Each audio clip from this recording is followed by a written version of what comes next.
Report lang po ako. Doon po sa nangyari yung public hearing noong October 1 at October 2. Bilang chair ng committee ng housing and land use, sa lahat, papasalamat po ako sa pagdalo ng ating pong mga kasama na pinananggalan ng Social Luis, Social Villanueva, sa po ng ating mga kasamahan.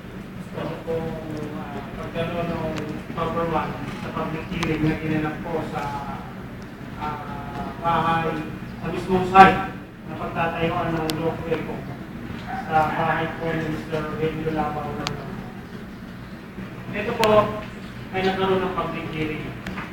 Dumalo po lahat ng mga kapitbahay nila doon, mga tao doon, upang anuin yung kanilang mga hilain. Kung ano po yung itatayo doon at kung paano maapektuhan